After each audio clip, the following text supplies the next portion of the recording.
प्रिय विद्यार्थियों, सुप्रभात।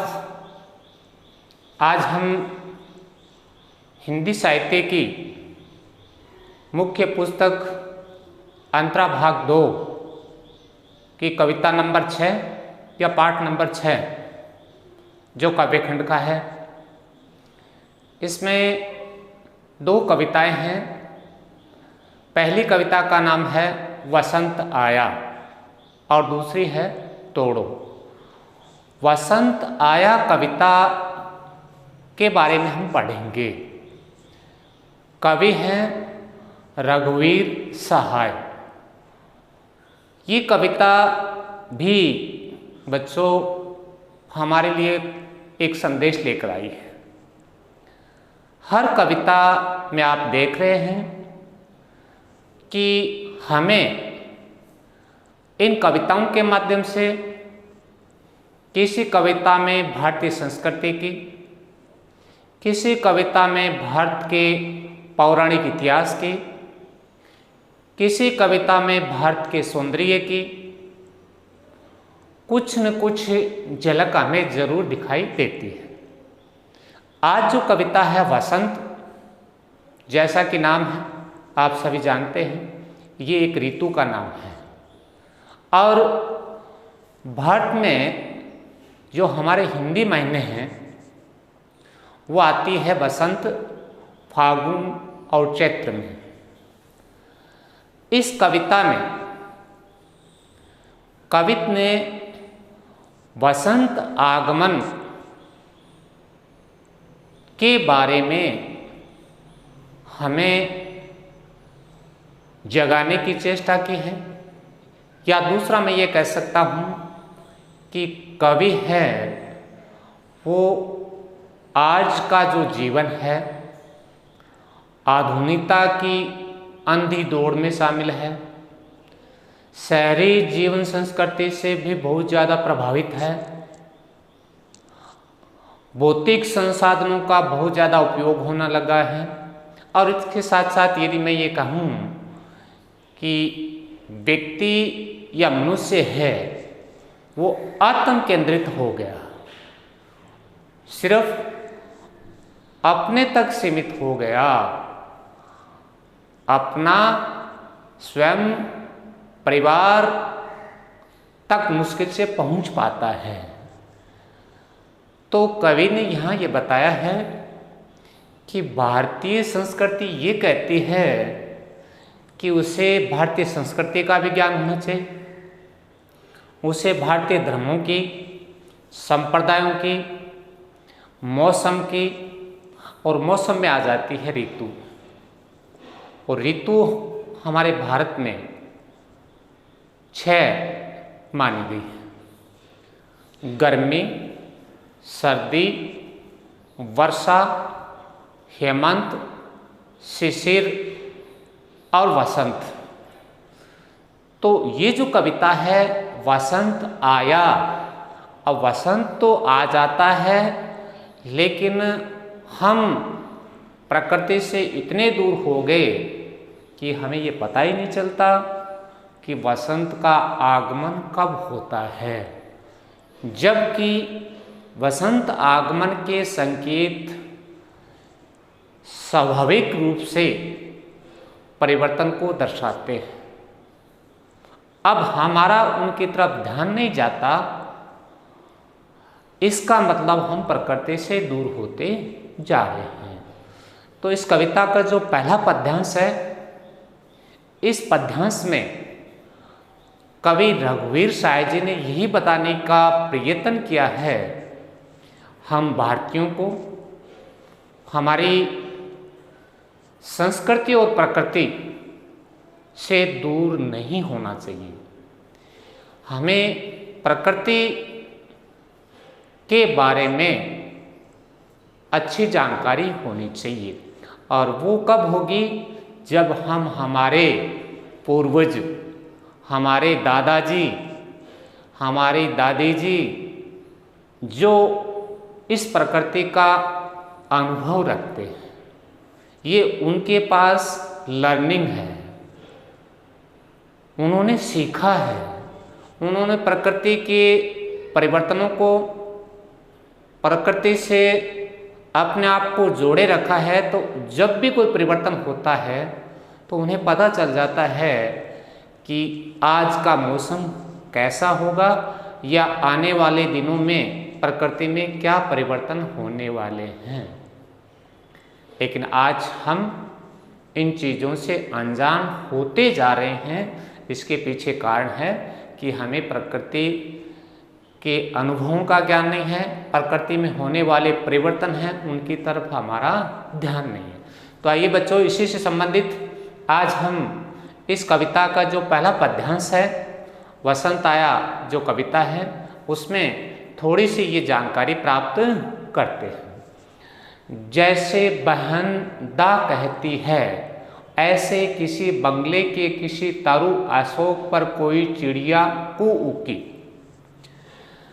दा शब्द है वो एक बहन अपने बड़े भाई के लिए प्रयुक्त करती है, लेकिन उससे पहले, नाम लेने से पहले, पुकारने से पहले उसमें उस बहन के अंदर ऐसे कौन से गुण उत्पन्न हो जाते हैं। एक तो उस बहन जब अपने बड़े भाई को पुकारते हैं तो उसके मन में स्नेह भर जाता है, और उस स्नेह के कारण उसकी आवाज़ है वो तो मीठी हो जाती है। तो एक बहन अपने बड़े भाई को स्नेहपूर्ण और मिठास भरी या मीठी वाणी में दा कहकर पुकारती है। ठीक उसी प्रकार ऐसे किसी बंगले में, एक बंगला आप जानते, भवन मकान के पास एक पेड़ है जिसका नाम है अशोक, और उस पर कोई एक चिड़िया बैठी है कूकी। ये चिड़िया की स्वाभाविक आवाज़ है कुहकना। ये जो शब्द है ये इसका तद्भव है। चिड़िया की स्वाभाविक आवाज़ होती है कू की, तो ये क्या है, कुहकना की रूपांतरित बोली कह सकते हैं, जिसे हिंदी व्याकरण दृष्टि से हम तद्भव शब्द कहते हैं।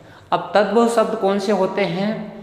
संस्कृत के वे शब्द जो हिंदी उच्चारण की दृष्टि से बोलने में आसान हो या हिंदी भाषा में रूपांतरित होकर उच्चारण की दृष्टि से ग्रहण कर लिए गए हों, उच्चारण की सुविधा के अनुसार ग्रहण कर लिए गए हों, उन्हें तद्भव शब्द कहते हैं। तो देखो दोबारा, जिस प्रकार एक बहन अपने बड़े भाई, जिसका संबोधन यहाँ दा कहा गया है, वो अपने बड़े भाई को स्नेह एवं मीठी आवाज़ में पुकारती है, ठीक उसी प्रकार एक बंगले के पास अशोक नाम का जो वृक्ष है, पेड़ है, उस पर कोई चिड़िया बैठी है जो कुहकती है या स्वाभाविक आवाज़ में बोलना शुरू करती है। तो उस चिड़िया की आवाज़ में भी वही जो बहन का भाई के प्रति स्नेह है, वही इस चिड़िया की आवाज़ में स्नेह है, वही मिठास है। अब देखिए, कोई चिड़िया, आप इस चिड़िया को कैसे पहचानोगे बच्चों? हर पक्षी की आवाज़ होती है और कुहकना आवाज़ होती है कोयल की, इसलिए चिड़िया है कोयल।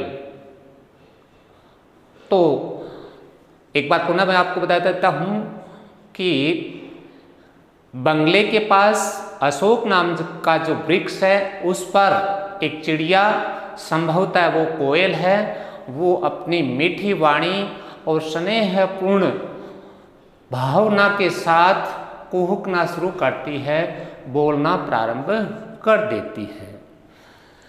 चलती सड़क के किनारे लाल बजरी पर चुरमुराए पांव तले, ऊंचे तरवर से गिरे बड़े बड़े प्यारे पत्ते। अब क्या है, चलती सड़क का मतलब व्यक्तियों के आवागमन के कारण जो चहल पहल रहती है, उसका अर्थ है चलती सड़क के किनारे। आप देखते हैं सड़क के किनारे दोनों तरफ बजरी, यहाँ जो बजरी दी गई है वो लाल बजरी है, वो बिखरी हुई है। चुरमुराए मन चुरमुराना, हमारे पैरों के नीचे जब पुराने पत्ते आते हैं उनके कारण जो आवाज़ निकलती है उसका अर्थ है चुर्मुराए।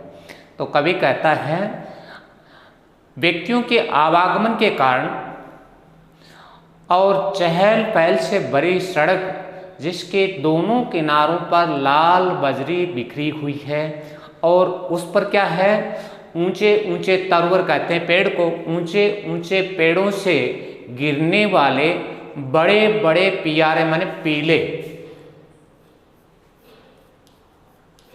बड़े बड़े पीले पत्ते गिरने के कारण जब लोग गुजरते हैं तो उनके पैरों के नीचे आते हैं और पैरों के नीचे आते हैं तो उनके चुरमुराने की आवाज़ आती है, जिसे मरमर आवाज़ भी कह सकते हैं। आप यहाँ से भी शुरू कर सकते हैं कि ऊंचे ऊंचे वृक्ष हैं, उनके बड़े बड़े पत्ते जो पीले हो गए हैं लोगों के आवागमन के कारण, सड़क पर चहल पहल के कारण, सड़क किनारे जो बजरी लाल बजरी गिरी हुई है वहाँ से चलते हैं तो उनके पैरों के नीचे जब वो पीले पत्ते आते हैं तो उनसे चरमराने की या एक तरीके से मरमर की आवाज़ सुनाई देती है या महसूस की जा सकती है। अगली पंक्ति है, कोई 6 बजे सुबह जैसे गर्म पानी से नहाई हो, खिली हुई हवा आई फिरकी सी आई चलेगी। ये सारी की सारी जो बातें हम पढ़ रहे हैं, सारे के सारे जो अर्थ आप देख रहे हैं पंक्तियों के, ये बसंत के आगमन का संकेत देते हैं, लेकिन हमारा इनके प्रति अनुभव नहीं है और अनुभव के बिना हमें अच्छे ज्ञान की प्राप्ति नहीं होती।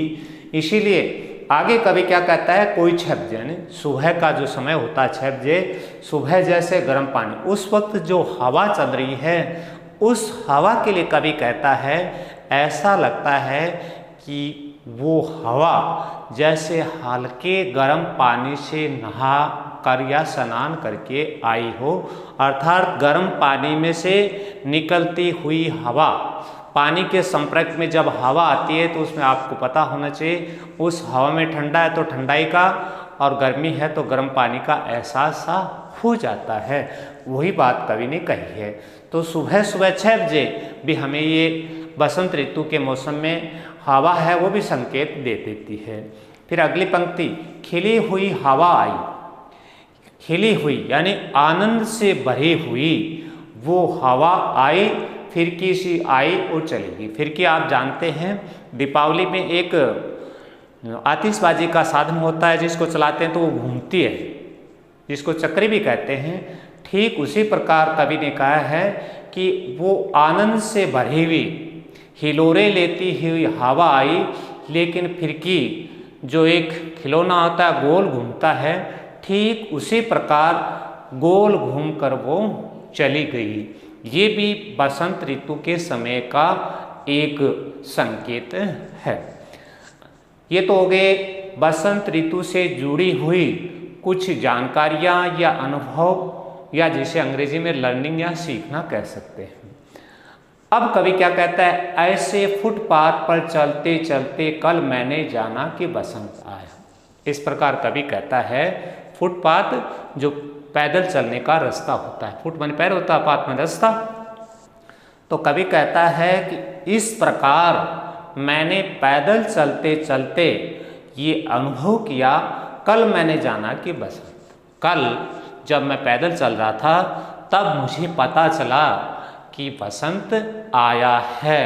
यहाँ कवि ये कहना चाहता है या भावार्थ ये है कि आज हम आधुनिकता की अंधी दौड़ में, शहरी जीवन की संस्कृति में और भौतिक संसाधनों के दोहन के कारण हम प्रकृति से इतने दूर हो गए हैं कि हमें ये पता नहीं चलता कि बसंत ऋतु का आगमन हो गया और कब चली गई।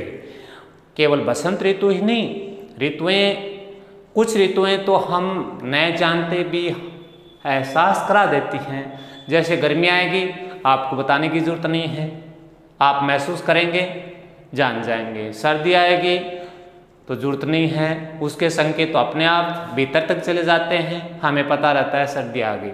ठीक वैसे ही वर्षा में होता है। वर्षा आएगी, मौसम बदलेगा, सुनहरा होगा, चारों ओर पानी होगा, तो इसका भी पता चल जाता है। तो ये कुछ ऋतुएं तो हैं जब हम अनजान होंगे तो भी हमारी शारीरिक क्रियाएं या शरीर के अनुभवों से हम जान जाते हैं।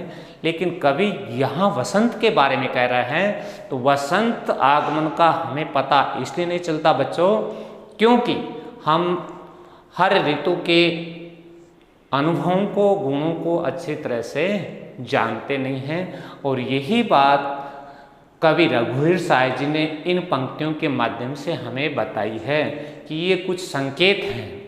यदि ये संकेत हमें पता हो तो पता चल जाता है कि ये बसंत ऋतु का आगमन है। इसके बाद इस पद्यांश के विशेष बिंदु हैं। विशेष बिंदुओं में आप देखिए, लगभग ये 2-3 जो ऊपर वाले बिंदु वही चल रहे हैं। पहला, भाषा सहज है, सरल है, खड़ी बोली का प्रयोग हुआ है। शब्द शक्ति है, बहुतायत कविता में लक्षणा का प्रयोग किया जाता है, तो इसमें भी लक्षणा शब्द शक्ति है। छंद में बार बार वही चल रहा है कि जब मात्राओं की, वर्णों की या पंक्तियों में इनकी एक रूपता नहीं हो तो फिर वहाँ छंद मुक्त होता है। तो इस कविता में छंद है वो मुक्त है। जैसे गर्म पानी से नहाई हो, यहाँ आपको अलंकार देखना है। तो जैसे, जिमी, जानू, मानो, मनो, ये शब्द बच्चों आपको याद रखना है। जैसे, मानो, मन हूँ और जानो, जन हूँ, ये शब्द जहाँ आ जाते हैं वहाँ होता है उत्प्रेक्षा अलंकार।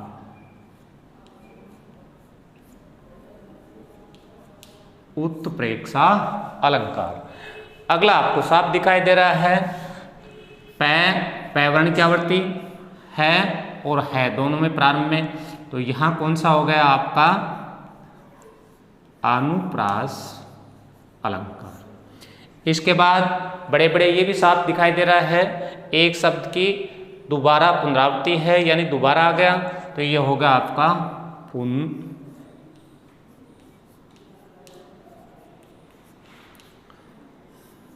पुनरुक्ति प्रकाश अलंकार। इसके बाद फिर किसी, सी, सरिस, समान, सा, ये आते हैं आपके उपमा में, इसलिए ये आपका हो गया उपमा अलंकार। तो पद्यांश की व्याख्या को पढ़ा और शिल्प सौंदर्य के बिंदुओं पर हमारी चर्चा हुई। आप सभी ने इन दोनों को ध्यानपूर्वक देखा और सुना, इसके लिए आप सभी को बहुत बहुत धन्यवाद।